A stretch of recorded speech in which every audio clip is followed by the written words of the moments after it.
നമസ്കാരം. അടുത്ത വീഡിയോയിലോട്ട് എല്ലാവർക്കും സ്വാഗതം. ഈ പെട്ടിയൊക്കെ കാണുമ്പോൾ തന്നെ നിങ്ങൾക്ക് ഏകദേശം മനസ്സിലായിട്ടാണോ അല്ലേ? പ്രാവശ്യം കുക്കിംഗ് വ്ളോഗൊന്നുമല്ല, നമ്മുടെ നാട്ടിലേക്ക് പോവാണ്. അങ്ങനെ കാത്തിരുന്ന് വെക്കേഷൻ വന്നെത്തി. ഇത്തവണത്തെ വെക്കേഷൻ ഒരു പ്രത്യേകതയുണ്ട്.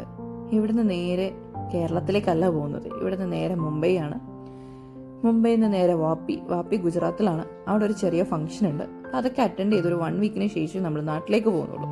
അപ്പോൾ ഷാർജ എയർപോർട്ടിൽ നിന്നായിരുന്നു ഞങ്ങളുടെ ഫ്ലൈറ്റ്. നൈറ്റ് ഒരു 11:40 ആയപ്പോഴായിരുന്നു ഫ്ലൈറ്റ്. അപ്പം നേരെ ചെന്ന് ചെക്ക് ഇൻ ചെയ്തു. ബാഗേജ് ഒക്കെ ഇട്ടതിന് ശേഷം ലോഞ്ചിൽ പോയി ഫുഡൊക്കെ കഴിച്ചു. ഒന്ന് റെസ്റ്റ് എടുത്തപ്പോഴത്തേക്ക് ഫ്ലൈറ്റിൽ കയറാൻ ഗേറ്റ് ഓപ്പൺ ആയി. അങ്ങനെ ഫ്ലൈറ്റിൽ കയറിയിരുന്നു. ഇന്ത്യൻ ടൈം 4:15 ആട്ടോ ലാൻഡ് ചെയ്യുന്നത്. അപ്പോൾ നേരെ മുംബൈക്കാണ്. ഞാൻ ഫസ്റ്റ് ടൈമാണ് മുംബൈ എയർപോർട്ടിൽ വരുന്നത്. ഈ മുംബൈ എയർപോർട്ട് അടുക്കാറാവുമ്പം തന്നെ നല്ല മനോഹരമായ കാഴ്ചകൾ കാണാം. ലൈറ്റും ആ ഒരു നഗരത്തിൻ്റെ നല്ല ഭംഗി നമുക്ക് ഫ്ലൈറ്റിലിരുന്ന് തന്നെ കാണാൻ പറ്റും. അങ്ങനെ കൃത്യസമയത്ത് തന്നെ ഫ്ലൈറ്റ് മുംബൈ എയർപോർട്ടിൽ ലാൻഡ് ചെയ്തു. ഇപ്പോൾ ലാൻഡിങ് ചെയ്യാൻ വേണ്ടിയിട്ട് പോവുകയാണ്.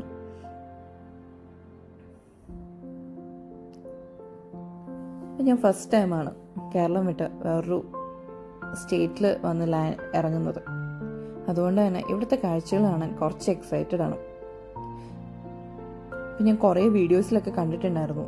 മുംബൈ എയർപോർട്ടിൽ കുറേ ഈ നമ്മുടെ സ്റ്റാച്യൂസും കുറേ കമ്പ്യൂട്ടർ മദർ ബോർഡ് വെച്ചിട്ടൊക്കെ ഭിത്തിയിലൊക്കെ നല്ല ഭംഗിക്ക് ഓരോ മോഡൽസൊക്കെ ചെയ്തു വെച്ചിട്ടുണ്ടെന്ന്. അതൊക്കെ ഒന്ന് കാണണമെന്നുണ്ട്. അപ്പോൾ നമ്മൾ ലാൻഡ് ചെയ്തു. ഫ്ലൈറ്റിൽ നിന്ന് ഇറങ്ങി നടക്കുമ്പോൾ തന്നെ ഞാൻ നേരത്തെ പറഞ്ഞ സ്റ്റാച്യൂസിൻ്റെയും പിന്നെ നമ്മുടെ സോഡയുടെ കുപ്പിയുടെ അടപ്പ് വെച്ചിട്ടുള്ള ഭിത്തിയിൽ ചെയ്തിരിക്കുന്ന നല്ല ഭംഗിയായിട്ട് അവരത് അറേഞ്ച് ചെയ്ത് വെച്ചിട്ടുണ്ട്. അതുപോലെ കമ്പ്യൂട്ടർ മദർ ബോർഡും കുറേയേറെ ഡിസൈൻസ് അവർ ഭിത്തിയിൽ ഇങ്ങനെ പഴയ സാധനങ്ങൾ കൊണ്ട് ചെയ്തു വെച്ചിട്ടുണ്ട്.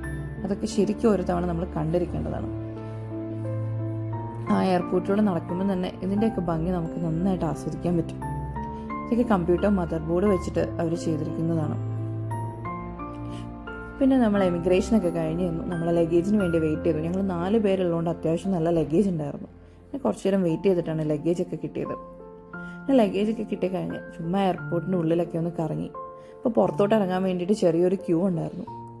അങ്ങനെ ഇപ്പം നമ്മൾ ക്യൂ നിൽക്കുവാണ് പുറത്തോട്ട് ഇറങ്ങാൻ വേണ്ടിയിട്ട്. കാരണം നമ്മൾ ബാഗേജൊക്കെ എടുത്തതിന് ശേഷമാണ് നമ്മളെ സെക്യൂരിറ്റി ചെക്ക് വരുന്നത്. അതുകൊണ്ട് തന്നെ കുറച്ച് സമയം എടുത്തിട്ടാണ് പുറത്തേക്ക് ഇറങ്ങിയത്. എയർപോർട്ടിനുള്ളിൽ തന്നെ കാണാൻ കുറേയേറെ കാഴ്ചകളുണ്ട്. ഇറങ്ങിക്കഴിഞ്ഞപ്പോൾ നല്ല ചൂടുണ്ടായിരുന്നു. രാവിലെയാണ് 4-5 o'clock ആയപ്പോഴും പുറത്ത് നല്ല ചൂടാണ്. അപ്പോൾ നമ്മൾ എയർപോർട്ടിലെത്തി. ഇനി അടുത്ത മനോഹരമായ കാഴ്ചകളായിട്ട് അടുത്ത വീഡിയോയിൽ കാണാം.